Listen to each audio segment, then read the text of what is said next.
recurrence of these unfortunate and unprecedented events. The decision by our President this evening to withdraw the finance bill after listening to the people of Kenya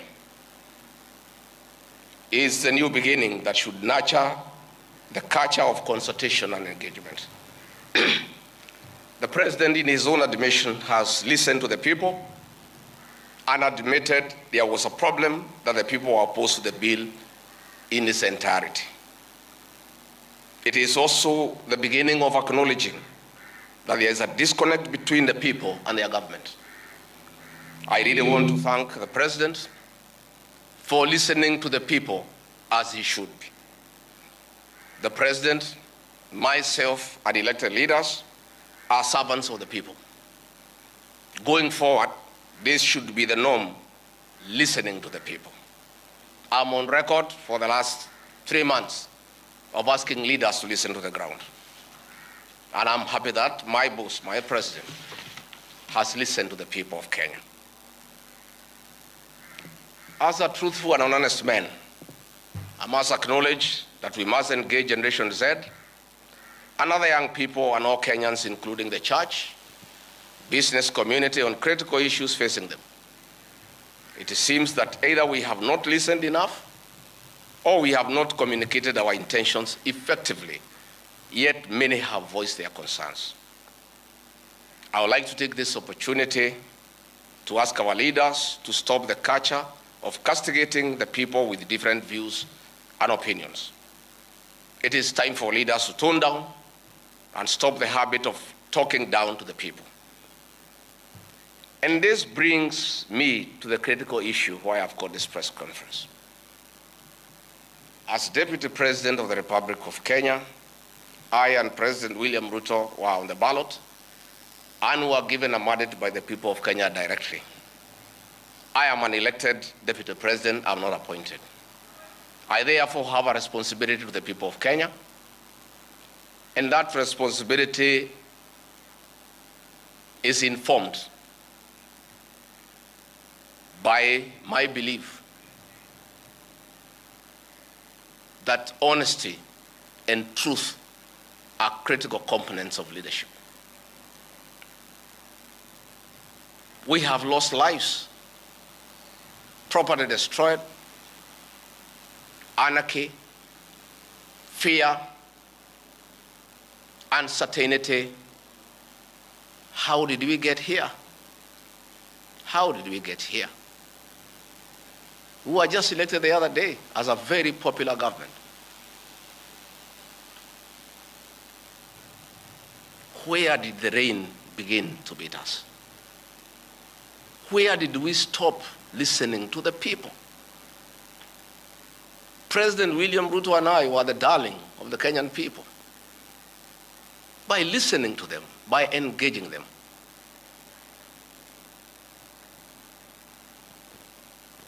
And as a government, we have established institutions to ensure we not only listen to Kenyans, but also genuinely understand their concerns. We invest significant resources in these institutions, particularly the National Intelligence Service, for this purpose.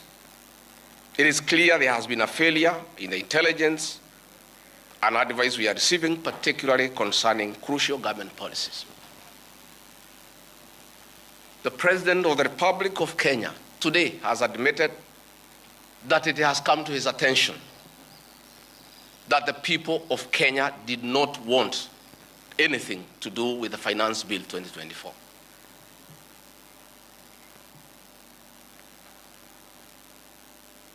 The President has now agreed that we need to listen to the people. And I sympathize with my boss, President William Ruto, because this information was not available to him. I know President William Ruto. Had he known 2 months ago that the people of Kenya did not want anything to do with the Finance Bill 2024, he would not have asked his parliamentary party to push it through. Yet, we have an organization paid by the public to give him and government such information.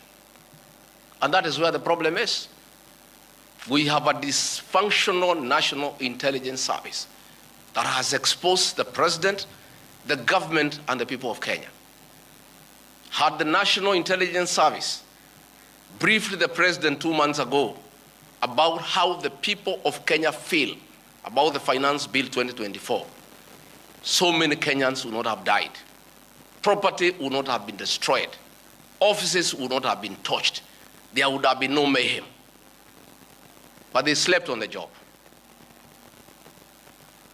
It had to take people to die, property to be destroyed, protests across the country for the president to know the truth of what the people of Kenya feel.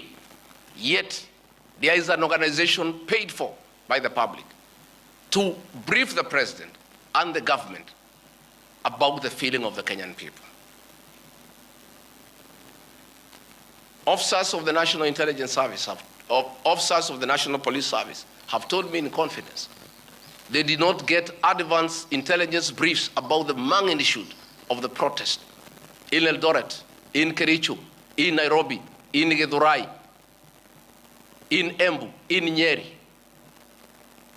Since independence, there has been protests around Parliament. Never have protesters invaded and gotten inside Parliament.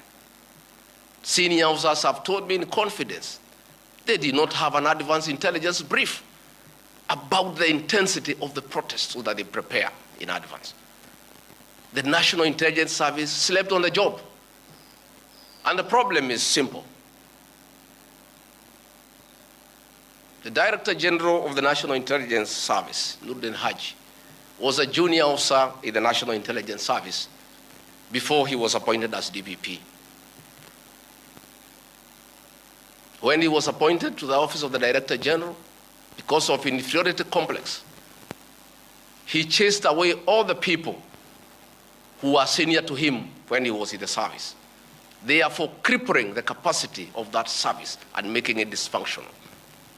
3 directors were chased away and reassigned to desk jobs in ministries across government.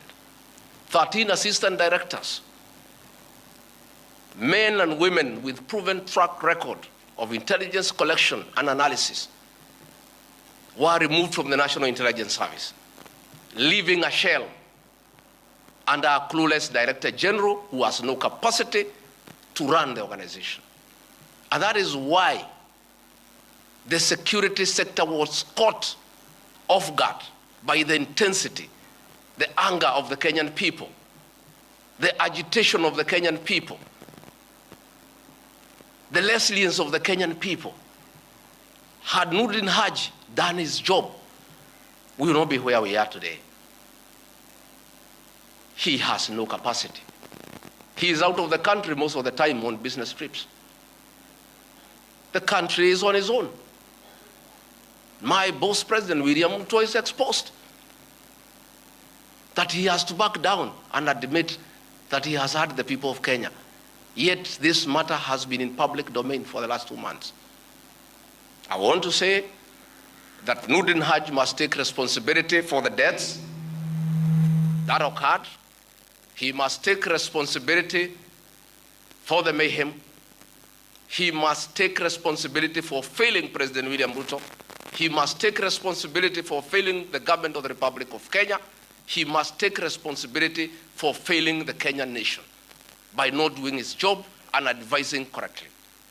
And he must do the honorable thing, not just take responsibility, but resign from that office and allow the president to pick a competent Director General. I want to request President William Ruto to consider, as a matter of urgency, to recall the 3 directors who are removed from the service and the 13 assistant directors to come and help reconstruct the service and get sanity back to the National Intelligence Service to serve the president, the government, and the people of Kenya. President William Ruto deserves better. He deserves a Director General who knows what he's doing. He deserves a National Intelligence Service that is effective and that can analyze situations and keep him and the government informed on what is going on. It is embarrassing to me as Deputy President that it has taken protests, deaths, mayhem, destruction for the President to know the truth, yet there is an organization charged with that responsibility. I have publicly stated that under this administration, Kenyans are free to criticize the government without fear of reprisal and state agencies. This was a promise made by both the President and I when we were sworn in. I want to call upon overzealous heads of security agencies not to be tempted to use the criminal justice system to manage politics. Let us manage politics the conventional way, through reaching out, consensus, and concurrence. I am informed that members of parliament who voted no have already been targeted by the National Intelligence Service for harassment for their political stand. This is a promise the President and I gave to the people of Kenya, that never again shall we use the criminal justice system to manage politics. I want to say that the President and I gave a categorical promise to the people of Kenya that the issue of abductions and extrajudicial killings will never happen again. Sadly, this is back. It is unbelievable that the son of the Honorable Attorney General of Kenya, Justin Bidan Muturi, was abducted at night in a commando style by officers of the National Intelligence Service and held incommunicado for 18 hours. Yet, that is the Honorable Attorney General of the Republic of Kenya. What will happen to other Kenyans? I want to ask our law enforcement agencies to dignify the President and I before the people of Kenya and not backtrack on the promises we made to the people of Kenya, that we shall never again use the criminal justice system to manage politics. Yesterday, Nurdin Haji was trying to put up a team together to craft lies and propaganda and attribute the chaos that were in the country to leaders, I included, former President Uhuru Kenyatta and others.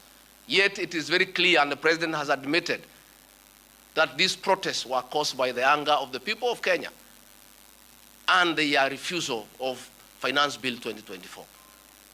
I want to call on the National Intelligence Service not to take us back to the dark old days of the Nyayo era, where you create propaganda and schemes to undermine leaders and those you don't agree with.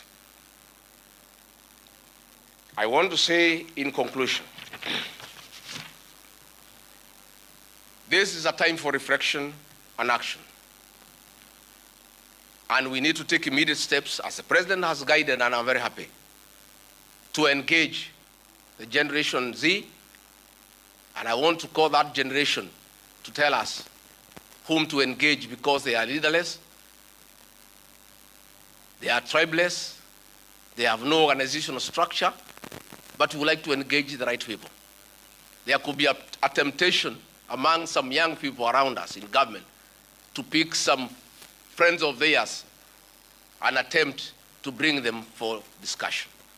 So I want to challenge our young people and salute them for their courage and conviction and the love for their motherland to come up with a structure on how they can engage government in accordance with what President William Ruto has guided this afternoon. In view of the very wise decision by the President, in conformity with the wishes of the Kenyan people, to withdraw Finance Bill 2024 that was in contention, as Deputy President of the Republic of Kenya and a patriotic son of this country, I want to appeal to Generation Z to call off the protests for tomorrow, because their cry has been heard by the President. The President has accepted that there was an issue, there was a disconnect, and the President has done the right thing. And I think it's only fair that we call off the protest so that we don't have further loss of lives and destruction of property. It's an appeal that I've made as a father, as a parent, to our young children. We love you, we respect you. Please, I beseech you as your father, now that the President has given in and accepted to go with the wishes of the Kenyan people, Please, my sons and daughters, I plead with you to save lives, to save bloodshed, to save loss of property and lives.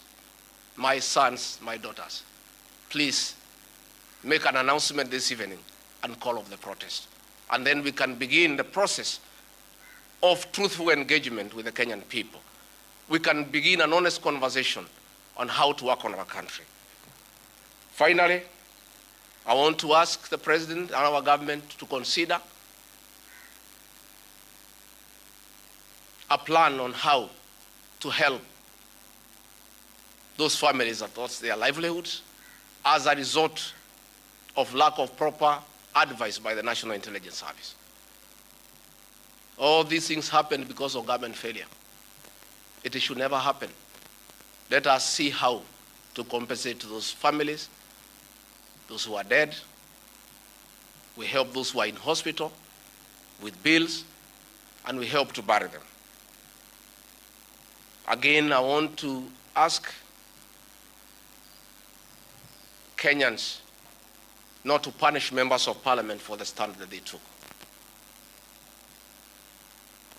A government is formed by a political party. Once a government has a program in parliament and decides it is good for the people, members of parliament from that party must toe the line. I don't want you to punish our members of parliament. They just did what is right in terms of our political formation. Allow them to be. Allow them to support their government, because that's why they were elected as members of the government party. Let us not harass them. Let us not abuse them. Let us not attack their properties. They were just doing what the government wanted. And now that the government has decided to do the right thing, I think we should close that chapter. And if you have a problem with your member of parliament over this matter or any other matter, you will have an opportunity at the right time to punish that member of parliament or affirm he or her by re-electing him or her. And if we do that, it will be good for this country. Finally, I also want to ask the President to consider the issues of the demolitions of houses along Nairobi River. Houses that had approved building plans, built on land with title deed, were demolished, and only a compensation of 10,000 was given, which is unacceptable and unfair. Let us consider any landowner who had a genuine title, who had constructed a house that had been approved by the city authorities for compensation, because it's good to be fair. I really want to thank you and ask the people of Kenya to keep peace and to love one another. Now that this matter of Finance Bill 2024 has been settled, let us all go back to work. Let us be peaceful. Let us not be violent. Let us not talk at each other. Let's try to love one another. We have a beautiful country. We have no other country to run to. Let us not burn our country because of disagreements on issues. And I know as long as we keep on talking to each other, this country is going to places. As Deputy President and Principal Assistant to President William Ruto, again, I want to affirm to the people of Kenya that I will continue helping the President to discharge his duties in the management of the affairs of this country. I'll continue giving him proper and sound advice based on honesty and truth, because I'm the only Kenyan who took the Bible in Kasarani and swore before God and before man to advise President William Ruto. Many people have been very unhappy with me for saying things that are truthful, to a point of trying to isolate me because they didn't want me to say the truth. But I'll keep on saying the truth. I'll